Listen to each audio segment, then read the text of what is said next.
Hello everyone and welcome to another video. As regular watchers of the channel know, I've been wrestling with what solo travel means for me. I've been doing this by looking at options, but I think I've been looking at it in the wrong way. I've been clinging too much to the idea of going on a holiday. Before we get into that, if you're interested in more videos on escaping the banality of life through a narrative lens, then please don't hesitate to like this video, post a comment and certainly subscribe. As this series has unfolded, I've been wrestling with two approaches that are at opposite extremes.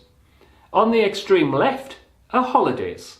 Holidays to me are what I used to do. A holiday is somewhere you go and then you primarily stay in one place. You're often going there to enjoy something specific, be it theme parks, beaches, relaxing at an all-exclusive hotel, or let's be honest, maybe occasionally all three.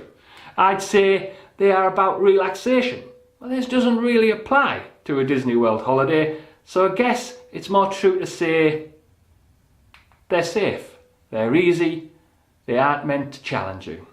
The fact they don't challenge you isn't a negative or a complaint, because that's exactly why you're doing it.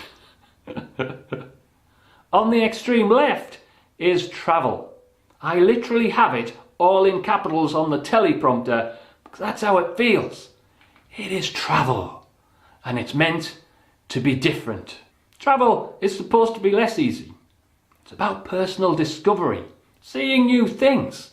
It's not about staying in one place, but moving around and seeing new places. It's meant to leave you with a lasting sense of awe. This is invariably associated with backpacks, hostels, working your way around the world, discovering new skills and perspectives. What started to break the back of this quest I'm on in this series is this. Why do I need to choose between the extremes? What would something around the middle of this line look like? It's basically about deconstructing what travel is. Well, let's be honest, you're a bit older and have a bit more cash. I want the motion, I want it to feel more intrepid.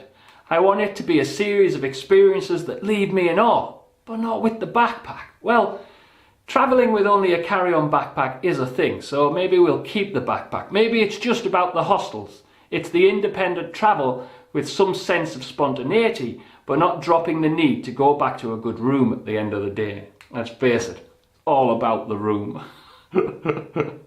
I want to go to bed happy, not sharing some communal sleeping space. I don't want travel to be an experience because I survived it through my ingenuity, but because I did awesome and epic things that I can afford. I like food as well, so it may also feature food in restaurants. Well, unless Jack's with me, then it'll be burger and pizzas. But let's put food on the menu. Travel, move, have adventures, stay in hotels, eat at restaurants, pay for great experiences. This is what the middle of the line would look like for me. It's about getting some of the experiences of travel with some of the comforts of a holiday. Does this sound completely insane? Well, apparently not. Like most things in this world, many thoughts aren't original, as other people have already found themselves falling into this demographic of age and finances. And they've given it a name. It is called flashpacking. There are even companies that will organise this flashpack experience for you. One is even called flashpack.com, though they tend to be quite expensive and have some of the difficulties of solo group tours for me. The crucial thing is, it's not that difficult to string these things together through the power of the internet.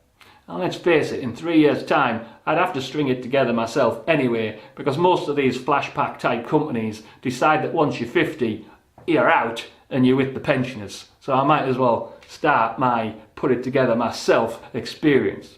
The model in mind is quite simple. In 2018, our trip to Florida was a holiday, but our trip to the Canadian Rockies was more like independent travel. The future model is going to be along the following lines. Try and travel with a carry-on backpack only.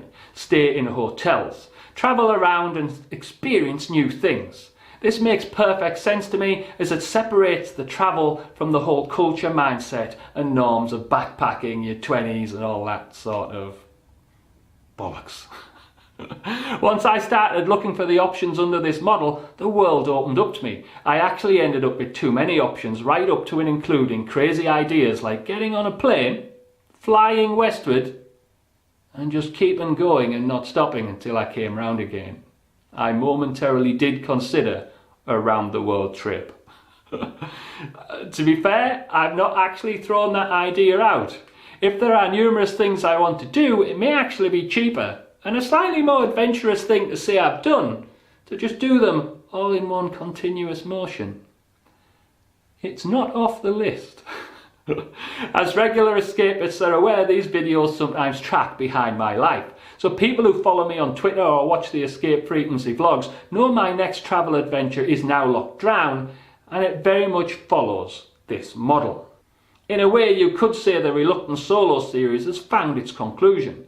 Not in the form of a specific trip as such, but allowing me to carve out a model of travel that works for me, considering my age, finances, and a need to strike out from just going on holiday.